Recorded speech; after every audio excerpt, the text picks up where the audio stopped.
স্বাগতম আপনাদের আমাদের পঞ্চম ভিডিও লেকচারে। এবং এই লেকচারে আমরা ইলেকট্রনের শক্তি স্তর এবং উপশক্তি স্তর নিয়ে বিস্তারিত জানবো। শক্তি স্তর।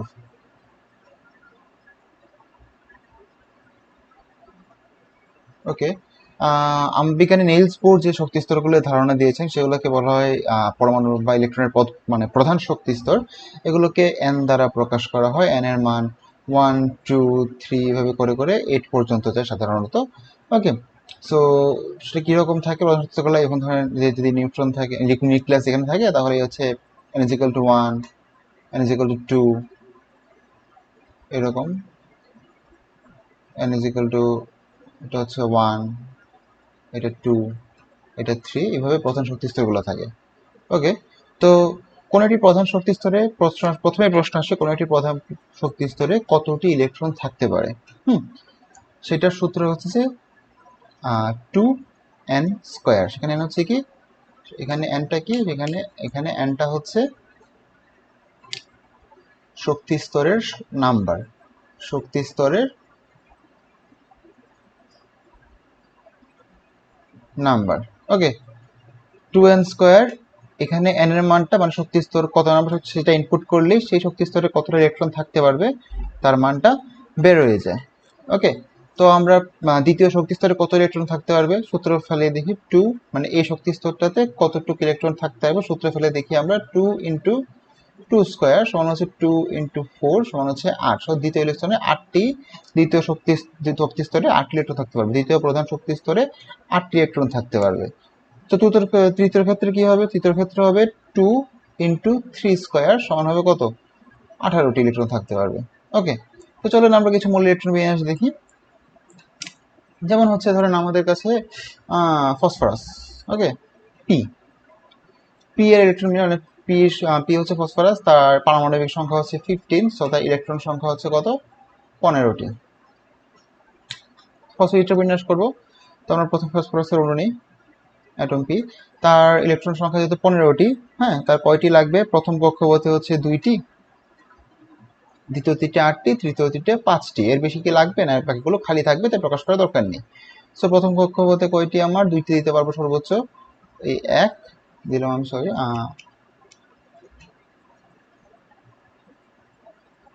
প্রথম কক্ষপথে এই 1টি ইলেকট্রন দিলাম এবং আরেকটি দিলাম। তারপর কি দেখতে পাচ্ছি আমরা যে সেকেন্ড একটা কক্ষপথ আছে, সেখানে কয়টি?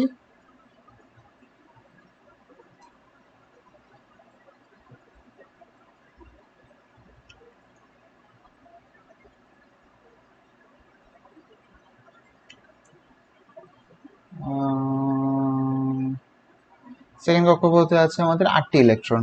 ওকে, সো আমরা এখানে 8টি ইলেকট্রন আছে, 1টি, 2টা, 3টে, 4টে, 5টা, 6টা, 7টা, 8টা। তাহলে তো বাকি রইল 5টি ইলেকট্রন। 5টি ইলেকট্রন কিভাবে থাকবে? এখানে থাকবে একটা, এই থাকবে আরেকটা, এবং লাস্টে থাকবে একটা। আপনারা দেখতে পারবেন এখানে ইলেকট্রনগুলো আমি এভাবে 2টা ডট দিয়ে জোড়া করে এঁকেছি। ওকে, এদেরকে বলা হয় মুক্ত জোড় ইলেকট্রন। এদের কি বলা হয়? মুক্ত জোড় ইলেকট্রন, কারণ তাদের একটা মানে তারা 2টা জোড়া জোড়া করে আছে। এখানেও সেম, এই যে এখানে একটা এবং একটা, 2টা জোড়া করে এঁকেছি, মুক্ত জোড়, সব মুক্ত জোড়। কিন্তু এখানে দেখবেন যে সিঙ্গেল ইলেকট্রন আছে, এই সিঙ্গেল ইলেকট্রনগুলোকে বলা হয় বন্ধন জোড়। বন্ধন জোড় ইলেকট্রন, কারণ কি? সে বন্ধন করার জন্য তার আরেকটি জোড়া খুঁজছে। ওকে, এগুলোকে বলা হয় বন্ধন জোড় এবং এগুলো মুক্ত জোড় ইলেকট্রন।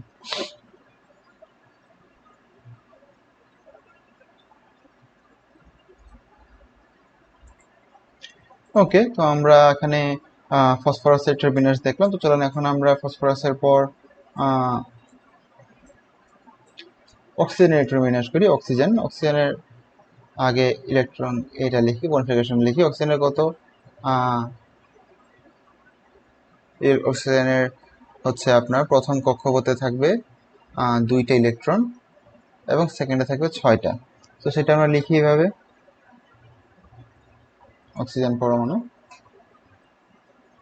প্রথম কক্ষপথ, দ্বিতীয় কক্ষপথ।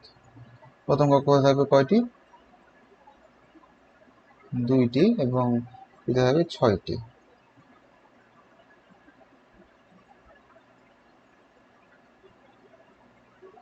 এই হচ্ছে অক্সিজেন পরমাণুর যে ডায়াগ্রামটা সেটি।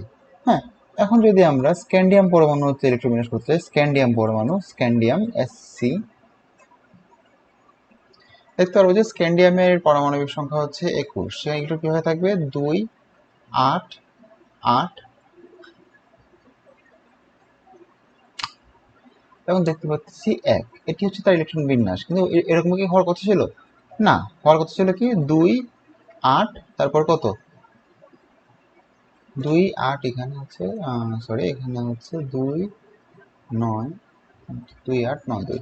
কিন্তু এখানে আমি দেখতে পাচ্ছি কত হচ্ছে? 2, 8, 8, সরি স্ক্যান্ডিয়াম না।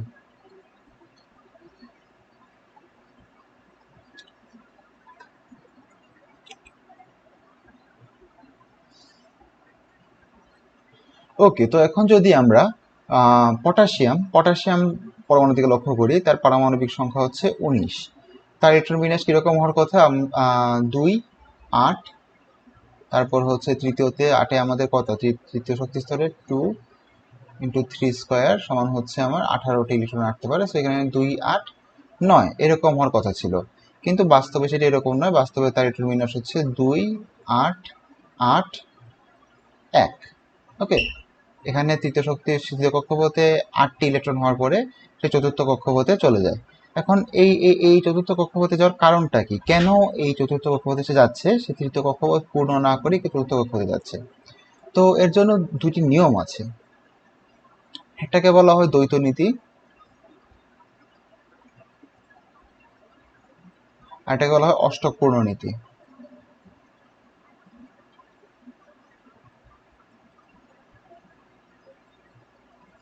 দ্বৈত নীতি এবং অষ্টক পূর্ণ নীতি।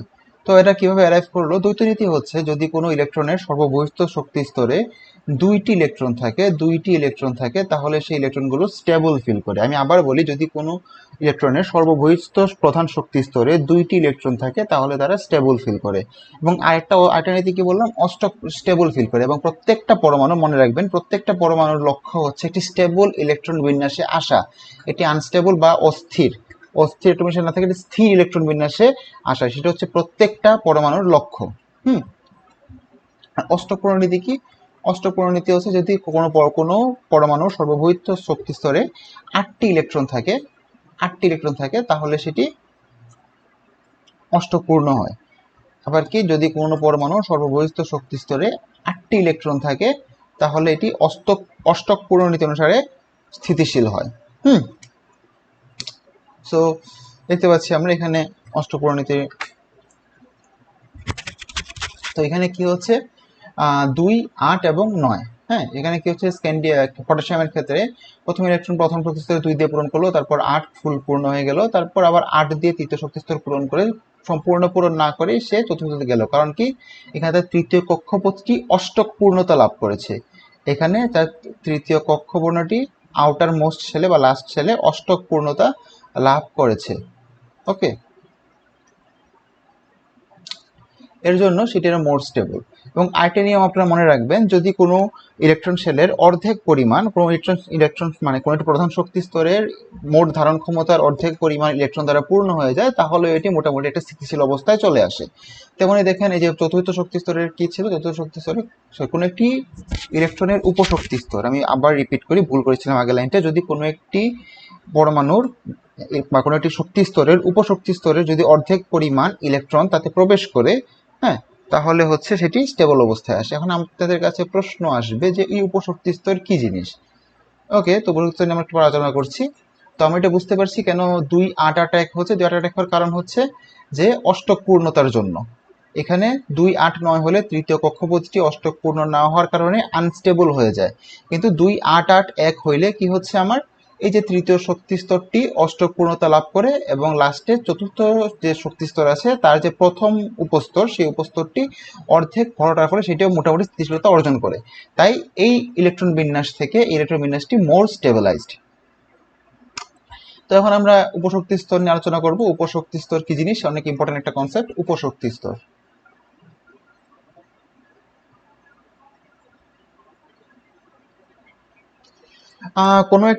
কোনো একটা ইলেকট্রনের যে প্রধান শেলগুলো আছে n = 1, 2, 3, এগুলাকে বিভিন্ন ছোট ছোট উপশক্তি স্তরে ভাঙা যায়। ওকে, উপশক্তি স্তর কিভাবে হয়? 0 থেকে n-1 পর্যন্ত। কোনো n কি? n হচ্ছে ইলেকট্রনের এই শেল নাম্বার, এটি হচ্ছে এই nটা। ওকে, কোনো একটা প্রধান শক্তি স্তরের কতগুলো উপশক্তি স্তর থাকে? কয়টা থাকে? 0 থেকে n পর্যন্ত। মানে হচ্ছে n, মানে ধরেন যেমন 2 এর 2টা উপশক্তি স্তর আছে, 3 নাম্বার শেলের 3টা উপশক্তি স্তর আছে, এবং কি কি উপশক্তি স্তরগুলো? 0, 1, 2, এরা হচ্ছে 3, n = 3 এর উপশক্তি স্তর। তেমনি 0, 1, 2, 4 এরা হচ্ছে n = 4 এর উপশক্তি স্তর। আশা করি আপনারা বুঝতে পেরেছেন। তেমনি উপশক্তি স্তর 4টার বেশি হয় না, তাই n = 5 এর ক্ষেত্রে হচ্ছে সেম, 0, 1, 2, 4 এই 4টা শক্তি স্তর। 6 এর ক্ষেত্রেও তা, 7, 8 এর ক্ষেত্রেও তাই। ওকে, তো উপশক্তি স্তর যে সংখ্যাটাগুলো আছে, উপশক্তি সংখ্যা এই যে 0, 1, 2 এদেরকে প্রকাশ করা হয় L দ্বারা। কি দ্বারা? স্মল l দ্বারা। L দ্বারা বোঝাচ্ছে উপশক্তি স্তরের সংখ্যা। আমাদের কি দ্বারা বোঝায়? আমাদের n দ্বারা বোঝায় প্রধান শক্তি স্তর সংখ্যা, এবং L দ্বারা বোঝায় উপশক্তি স্তরের সংখ্যা। উপশক্তি স্তরগুলো কিভাবে আসে? প্রত্যেকটি প্রধান শক্তি স্তর কতগুলো উপশক্তি স্তরে বিভক্ত। হ্যাঁ, একটা প্রধান শক্তি স্তরে কয়টা উপশক্তি স্তর আছে তা নির্ভর করে ওই প্রধান শক্তি স্তরের আকারের উপর। যদি আকারটা ছোট হয় তার উপশক্তি স্তরগুলো কম থাকে, আকারটা বড় হলে তার উপশক্তি স্তরগুলো বেশি থাকে। কিন্তু 4টার বেশি উপশক্তি স্তর কাদেরও থাকে না, কারণ 4টার মধ্যেই সকল ইলেকট্রন বিন্যাস করা সম্ভব হয়ে যায়। ওকে, তো আমরা একটি তাহলে দেখি যে আমরা কিভাবে প্রকাশ করা হয়। n = যে l = যদি 0 হয়, এই উপশক্তি স্তরকে বলা হয় s। যদি l = 1 হয় তাহলে উপশক্তিকে বলা হয় p। l = যদি আপনার 2 হয় সেই উপশক্তি স্তরকে বলা হয় d, এবং l = যদি 3 হয় তাহলে সেই উপশক্তি স্তরকে বলা হয় f। এই 4টি মনে রাখবেন। l এর মান যদি 0 হয় তাহলে সেটা s উপশক্তি স্তর। কার? যেই n এর আন্ডারে সেই lটি আছে সেই n এর একটি উপশক্তি স্তর। 1 হলে p, এই n এর একটা উপশক্তি স্তর। l = 2 হলে d, এবং l হলে f। যেমন আমরা যদি এখন ভালো করে ধরেন অক্সিজেনের ইলেকট্রন বিন্যাস করি, অক্সিজেনের কত? 8। এটা বিন্যাস করলে কি আসবে? 2 এবং 6। তার শুদ্ধ ইলেকট্রন বিন্যাস লিখলে কিভাবে আসবে? উপশক্তি স্তরে ভেঙে 1s2। এক নাম্বার কক্ষপথের কয়টি উপশক্তি স্তর থাকা সম্ভব? 1 নাম্বার কক্ষপথে উপশক্তি থাকা সম্ভব হচ্ছে মাত্র একটি। কেন? কারণ সেটি হচ্ছে, আমি কি বলেছিলাম, 0 থেকে n-1 পর্যন্ত হচ্ছে উপশক্তি স্তরগুলো থাকে।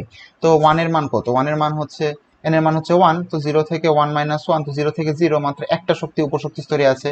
তেমনি 2 নাম্বার শেলের ক্ষেত্রে কি হবে? 2 নাম্বার শেলের ক্ষেত্রে হচ্ছে 0 থেকে n-1 হচ্ছে 0 থেকে 2-1 মানে হচ্ছে 1। 0 থেকে 1 পর্যন্ত। সো 0 থেকে 1 পর্যন্ত হচ্ছে 0, 1 দুইটা উপশক্তি স্তর। কার? 2 নম্বর। তো 2 নম্বর কি আছে? 2s আছে, 2p আছে। এখন 2s এর ধারণ ক্ষমতা হচ্ছে 2, এবং 2p ধারণ ক্ষমতা হচ্ছে 6। মনে রাখবেন, কোন উপশক্তি স্তরের ধারণ ক্ষমতার মাপার সূত্র হচ্ছে 2 × 12 + 1। এই কোনো একটি উপশক্তি স্তর l এর মান যা বসাবেন সেই সংখ্যক ইলেকট্রন ধারণ করতে পারে। যেমন যদি l এর মান 0 হয় তাহলে এটার মান হচ্ছে কত? 2। l এর মান 0 হলে মান হচ্ছে 2 × 1, 2। যদি l এর মান কত? l এর মান যদি হয় আপনার 1 তাহলে কত আসবে? 2 × 3 মান হচ্ছে 6। l এর মান যদি হয় 3 তাহলে কত আসবে? 2 × 3 × 6 এর আগে 7, 7, 14। ওকে, সরি 14 না, ভুল বলেছি আমি। সরি, 2 × 3 6 + 1 = 7। 7 2 × 14 না, 3d, 2 × 12 + 1, 3 2 × 5 + 7 14। ওকে, সামান্য ভুল হয়েছিল সেখানে। যা হচ্ছে n এর মান যদি কত হয়? 0, প্রথমে 0, তারপর 1, তারপর এর মান 2 হবে। 2 হলে 2 × 2 হচ্ছে 4, + 1 হচ্ছে 5, 5 2 × 10। n এর মান 3 হলে হবে 14। ওকে, সো এই হচ্ছে আমার l এর ধারণ ক্ষমতা। s এর জন্য হচ্ছে 2, এটা p এর জন্য 6, 10 এর জন্য কত? সো আমার কত? 2 এর জন্য হচ্ছে মানে d, d এর জন্য 10, আর হচ্ছে f এর জন্য 14। এটা হচ্ছে ইলেকট্রন ধারণ ক্ষমতা। তো অক্সিজেনেটর বিন্যাসে ফিরে আসি আমরা। অক্সিজেনেটর বিন্যাস প্রথমে কি করেছিলাম? সো প্রথম প্রধান শক্তি স্তরের একটি মাত্র উপস্তর, দ্বিতীয় 2টি, তৃতীয় 3টি, এবং চতুর্থ 4টি উপস্তর আছে। সো আমি যদি অক্সিজেনেটর করি তো OH সেটা হবে 1s2, 2s2, কারণ s এর সর্বোচ্চ 2টি ধারণ ক্ষমতা, তারপর কয়টি বাকি থাকে? তারপরও 4টি বাকি থাকে। তার 2p শক্তি স্তরে গিয়ে 2p4 রূপে পূর্ণ করে দিবে। ওকে, তারপর যদি আমরা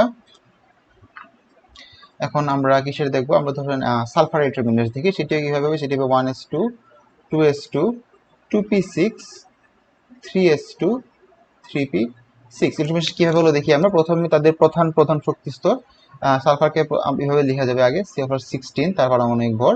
ওকে, তো এভাবে লেখা যায় 2 8 6।